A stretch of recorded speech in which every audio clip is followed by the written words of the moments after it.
Hoy día la idea es poder conversar de una manera breve pero sustanciosa sobre este tema que es medicina basada en evidencias en el SERUMS.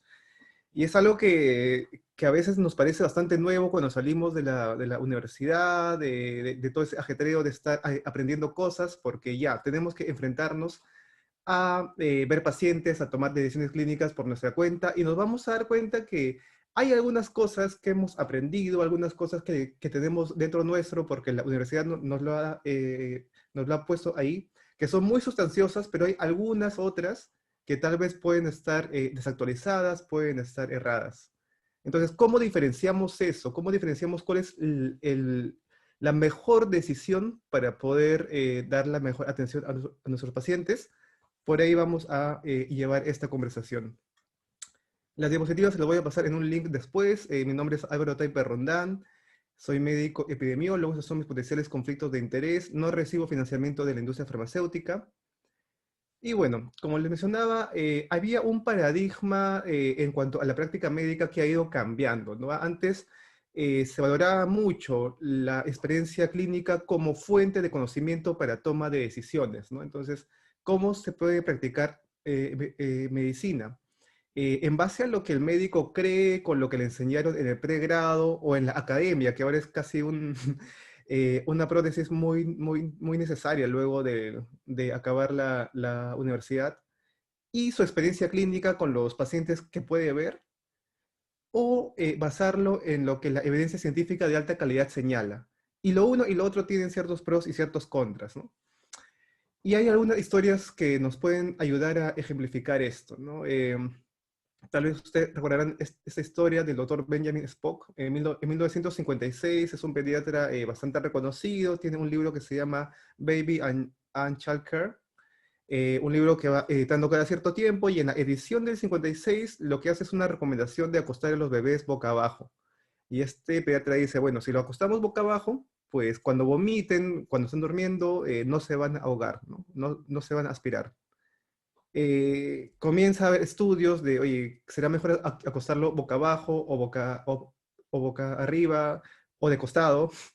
Y ya desde 1970 los estudios encuentran que acostar a los bebés boca abajo, de hecho, aumentaba su mortalidad, ¿no? Por eso de la muerte súbita.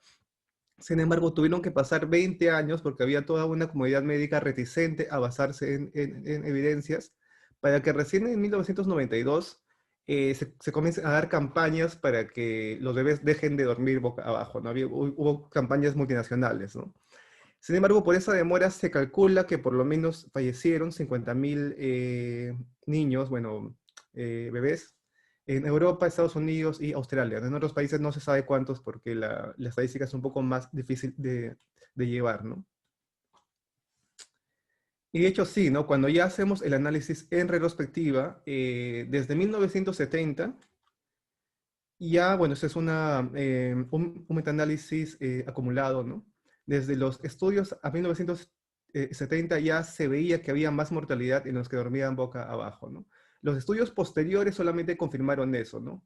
Pero sin embargo, aquí hubo una gran demora en la comunidad médica de poder adaptarse o adaptar sus decisiones a las evidencias.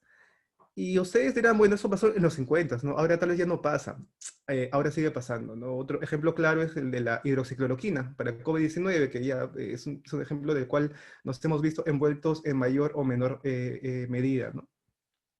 Recordarán que en marzo del año pasado se publican dos estudios observacionales con muchas limitaciones que sugieren su beneficio, ¿no? Ahí aparece la figura del infectólogo francés Didier Raoult, que comienza a promocionar este manejo para COVID-19.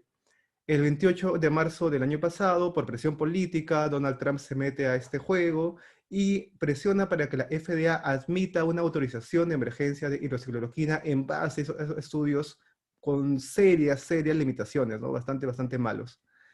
¿Qué pasó después?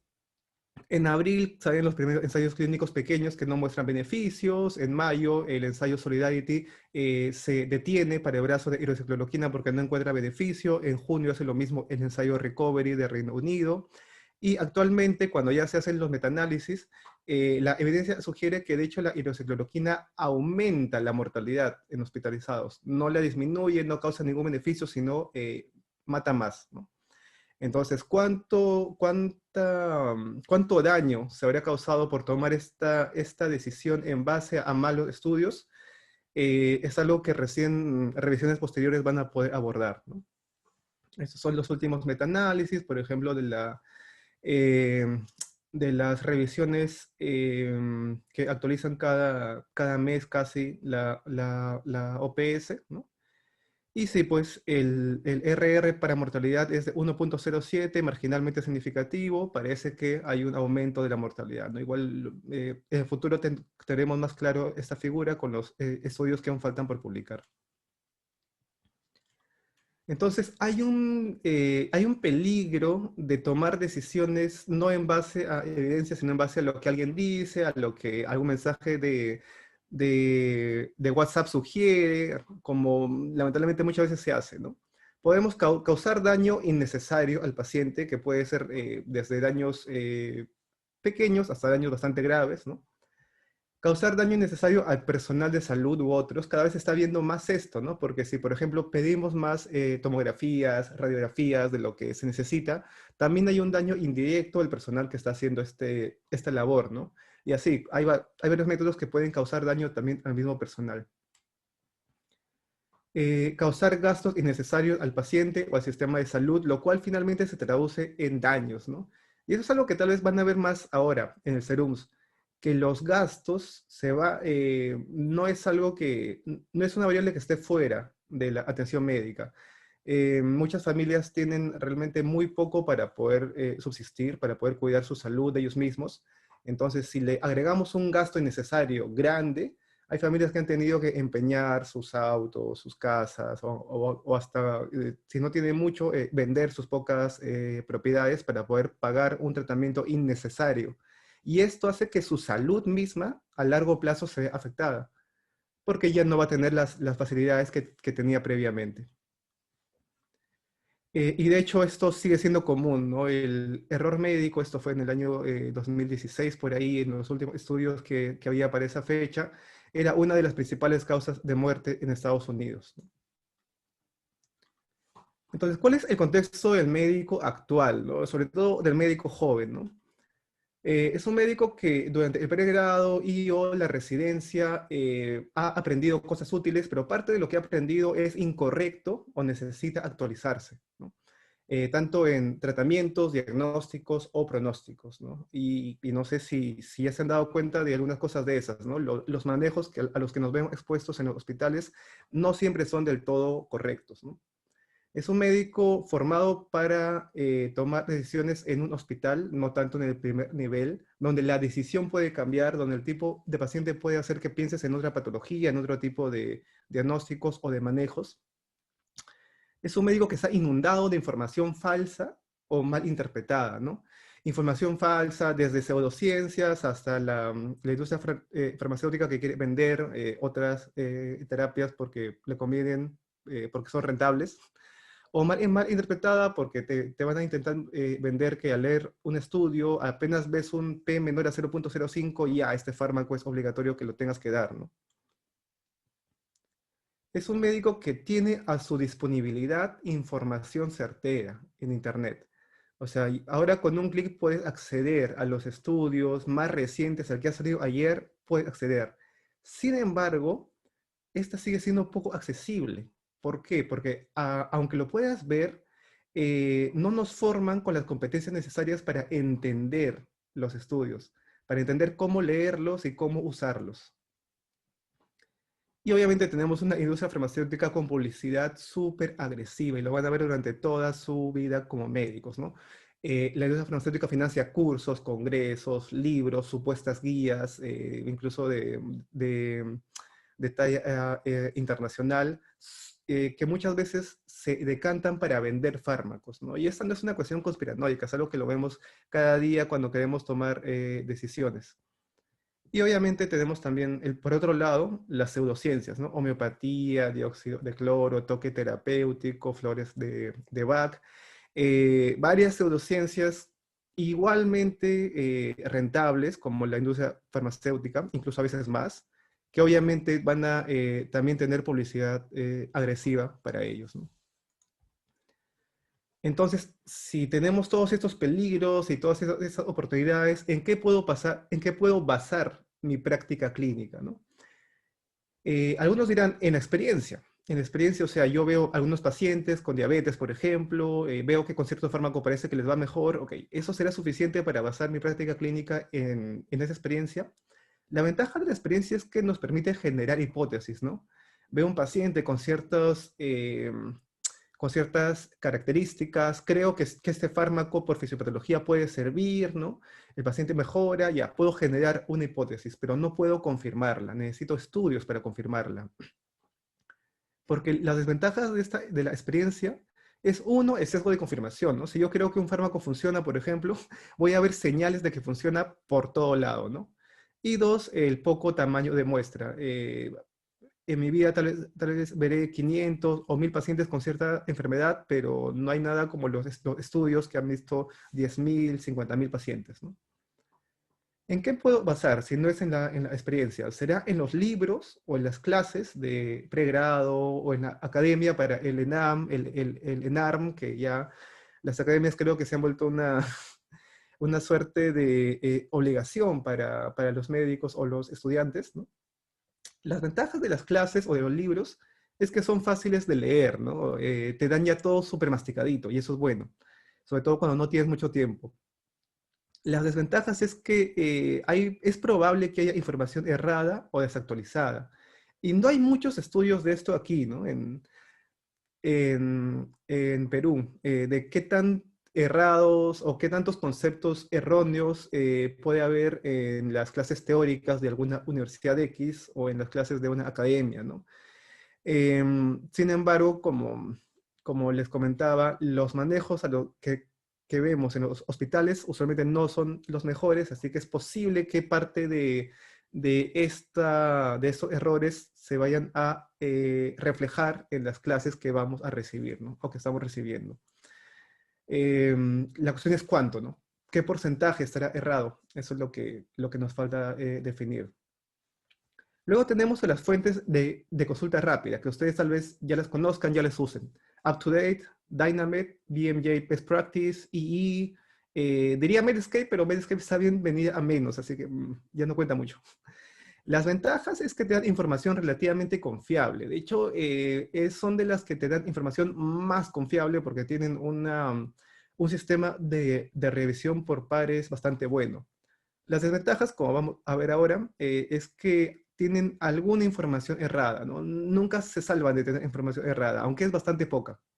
Y que no son contextualizados. Te dan recomendaciones en general, pero no tanto para tu contexto, para tu país.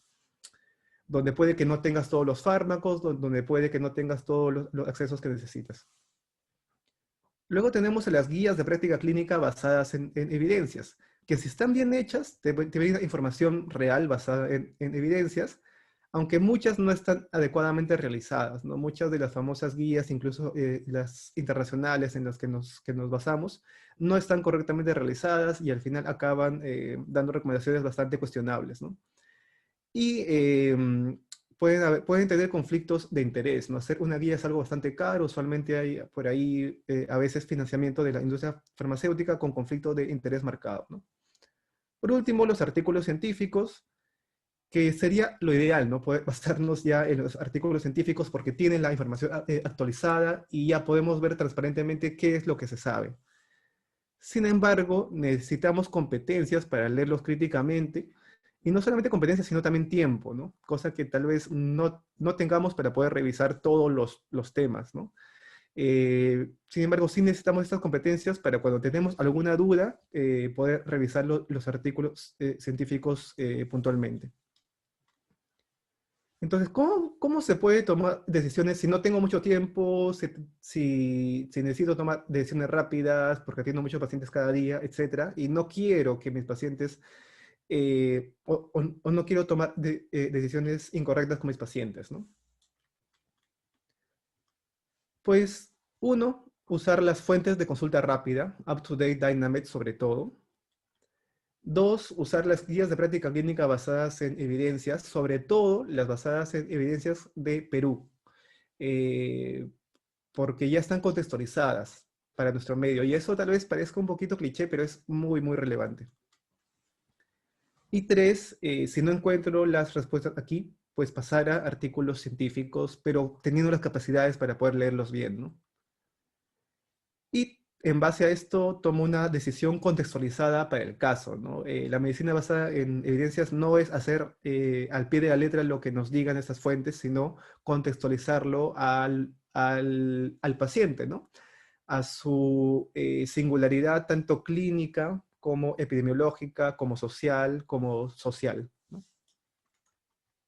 Entonces, primero, un pequeño vistazo de estas fuentes de consulta rápida, ¿no? Por si no los conocen, aquí hay dos de las más usadas, UpToDate y Dynamed.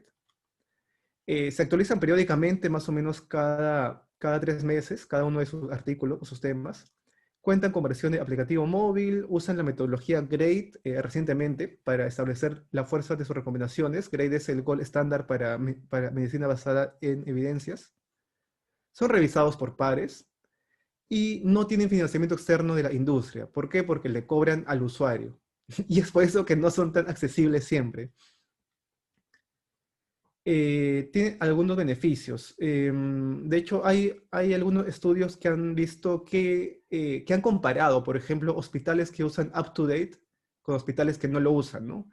En Estados Unidos, en 2012 se hizo este estudio grande y encontró que los hospitales que usaron UpToDate presentaron menor mortalidad y días de hospitalización, ¿no? Parece muy prometedor, sin embargo, al ser un estudio observacional tiene ciertas falencias, ¿no? En Japón también, en los años 2014, 2015, compararon pacientes, ¿ya? Pacientes que habían sido tratados por médicos que usan UpToDate y pacientes que habían sido tratados por médicos que no lo usan. Y pues se vio que el error diagnóstico fue menor en el grupo que usó UpToDate, ¿no? Sin embargo, también tiene peligros. Por ejemplo, em, hay ciertos artículos, porque cada una de estas herramientas tiene dentro sus artículos, ¿no? Un artículo para diabetes, otro para sepsis, etcétera, le llaman artículos.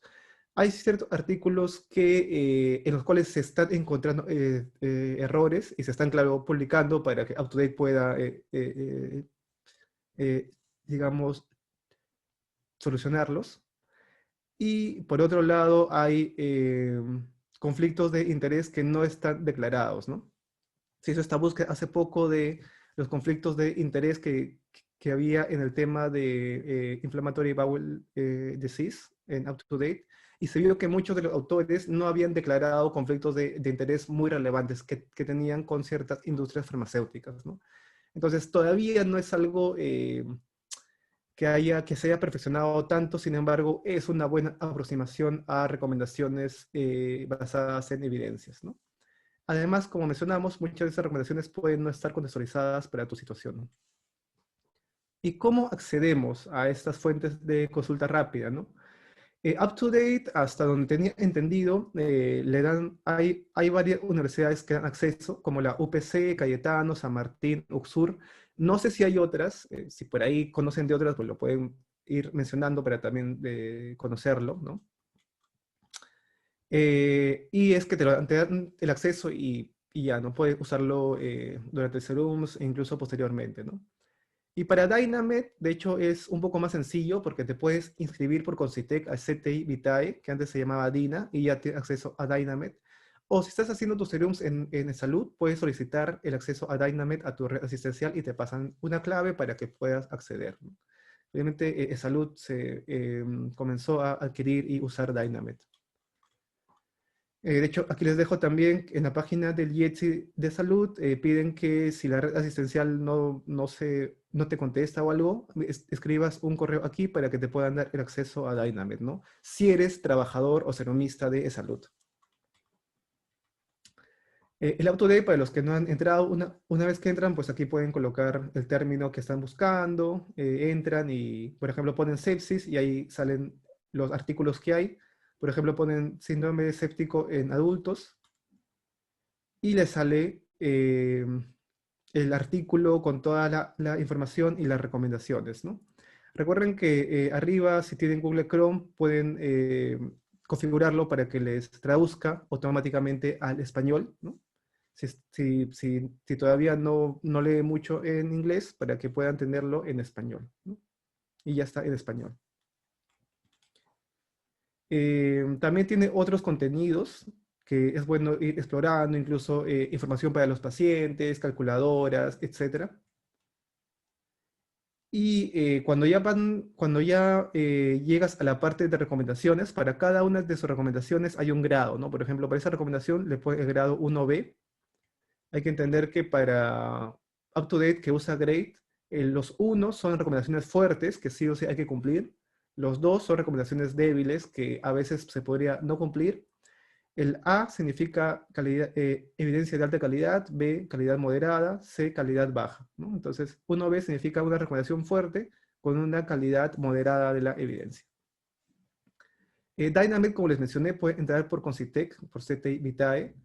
Igual aquí en diapositivas les dejo las instrucciones para los que no tienen el CTI Vitae o no tienen acceso a UpToDate. Pueden entrar por aquí para Dynamic, ¿no? Entran a la página de Concitec, se crean su cuenta, se van a la parte final, se van a biblioteca virtual, en biblioteca virtual se van a acceso de base de datos, a CTI, y ahí le dan a Dynamic, ¿no? A veces le sale esto, le ponen Institutional Login, colocan otra vez sus datos y ya, entran a Dynamic, ¿no? Colocan, por ejemplo, Sepsis o buscan lo que quieran y es muy similar a UpToDate, ¿no? Ahí están las condiciones, entran, lo pueden cambiar de inglés para español con Google Chrome y ya, ¿no?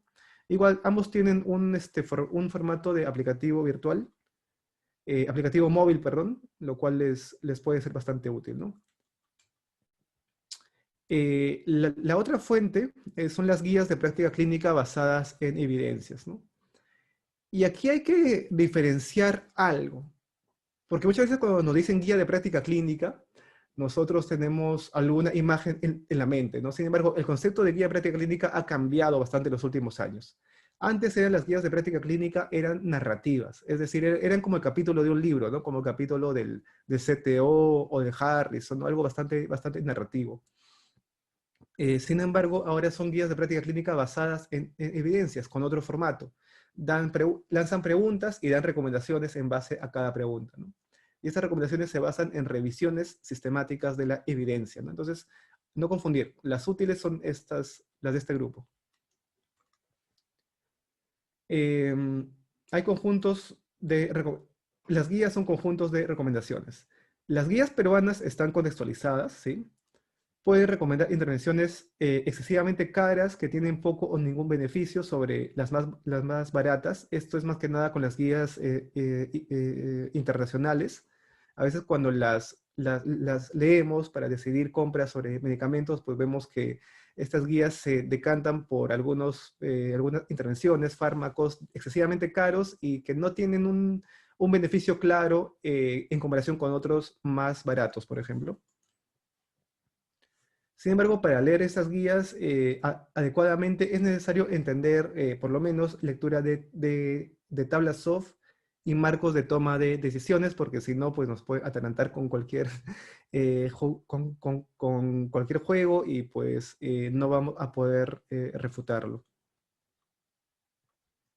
También hay estudios que han evaluado qué tanto mayor es, por ejemplo, la supervivencia en en los hospitales que usan guías de práctica clínica para cáncer de mama, que en los que en los que no tienen buena adherencia a estas guías. Y justo recientemente, el año pasado creo, se publicó este metaanálisis sobre ese tema, ¿no? Y encontró que sí, ¿no? Los hospitales en los cuales los médicos se adhieren más a las recomendaciones de estas guías para cáncer de mama, tienen 33% menos mortalidad que los hospitales que no se adhieren, ¿no? Sin embargo, este mismo grupo evaluó cuánto era la adherencia en varios hospitales de Europa y vio que las recomendaciones se suelen cumplir usualmente entre el 60 y 90% de los casos, ¿no? O sea, hay una gran falta de adherencia en los hospitales de Europa, ¿no? Por Latinoamérica no hay todavía muchos estudios sobre esos temas, ¿no? Y aquí otro estudio también sobre adherencia a las guías, traumatismo encefalocraniano, ¿no? Igual se ve que aquellos hospitales o lugares donde sí hay más adherencia tienen mejores outcomes, ¿no? Menos mortalidad, menos estancia hospitalaria, ¿no? Sin embargo, la adherencia suele ser bastante heterogénea, ¿no? Hay hospitales donde es bastante baja, incluso menos del 50%. Entonces, en Perú básicamente tenemos guías de práctica clínica, sí, basadas en evidencias desde 2017 que comienzan a elaborarse con la nueva normativa que pide que sean basadas en evidencias, pero no son muchas, porque esta metodología basada en evidencias pues es un poco complicada, ¿no? Y requiere bastante personal y requiere bastante tiempo. En el sector público tenemos guías de salud, que las elabora IETSI, las guías del Ministerio de Salud, que las elabora una GESP, y de vez en cuando el Ministerio de Salud, también por medio de sus direcciones generales, tiene otras guías, ¿no? Pero esas están dispersas, lamentablemente, no hay un link que los junte a todos, ¿no? Estábamos trabajando en un repositorio conjunto, pero todavía no sale, ¿no? Si quieren ver las guías que tiene IETSI, que bueno, es la entidad que tiene más guías, este es el link, gpc-peru.com. Justo ahorita se está actualizando, así que por ahí van a tener tal vez algún problema, pero ya desde mañana debe estar la nueva versión aquí en ese link. Y si quieren ver las de MINSA que hace una GESP, que es una entidad dentro del Instituto Nacional de Salud encargada de hacer guías de práctica clínica basadas en evidencia, pues le dan clic a este link, ¿no? Cuando tengan las diapositivas. Ejemplo de una guía de IETSI, por ejemplo, esta es la guía de manejo de COVID-19, ¿no? Aquí GPC Perú, le dan clic a COVID-19, sale así, ¿no? Aquí puedes descargar la versión en extenso, que es bastante larga, los anexos, la versión corta o solamente las recomendaciones, pero a continuación también están cada una de las recomendaciones, ¿no? Desde la recomendación de la pregunta 1 hasta la pregunta, creo que se tiene 23 preguntas, ¿no?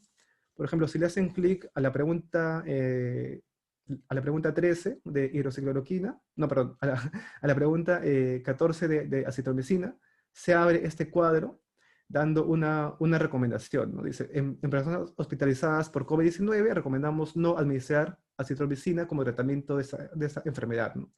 Recomendación fuerte en contra, certeza muy baja de la evidencia, ¿no? Y te pone un link para descargar el PDF con el desarrollo de la pregunta, ¿no? Con la tabla SOF, con el ETD y todo para que puedas entender cómo han llegado a esa recomendación.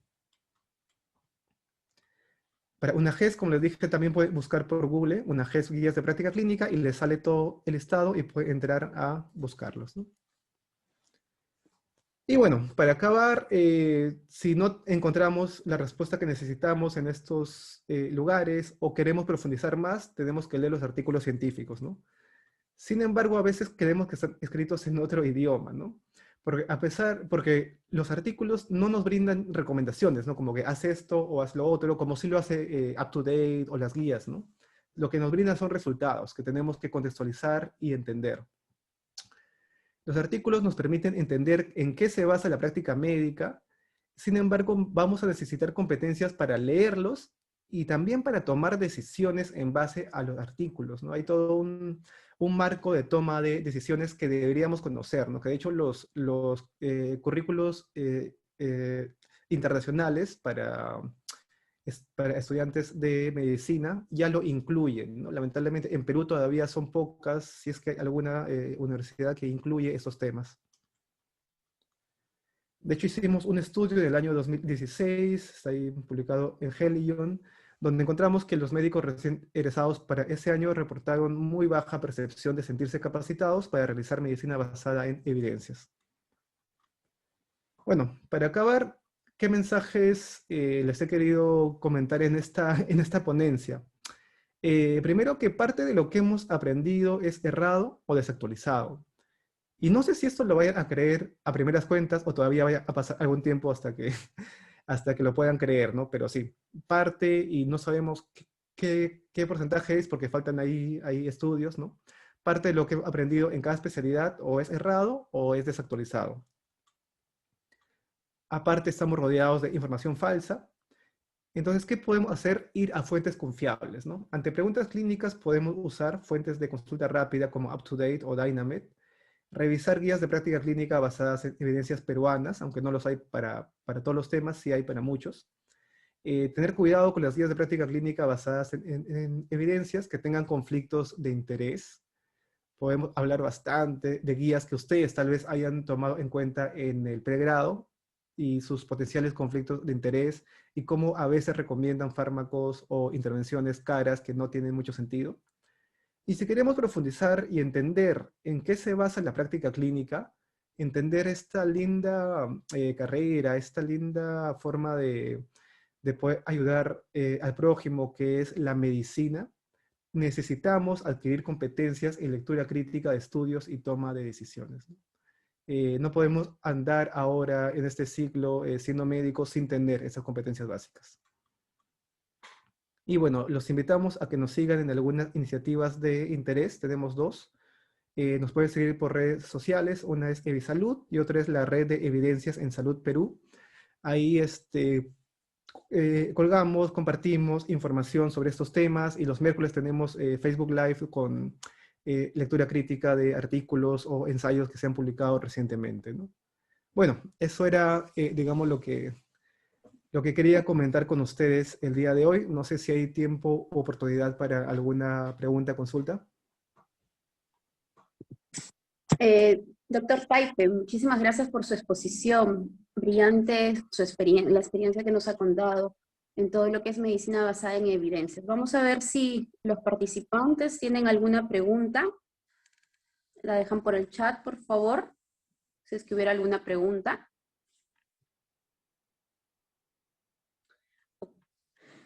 Ok, mientras escriben alguna pregunta, doctor Taipe, le hacemos extensivo el certificado como ponente en este primer congreso virtual de inducción al SERUMS. Agradecemos que nos haya compartido tan importante tema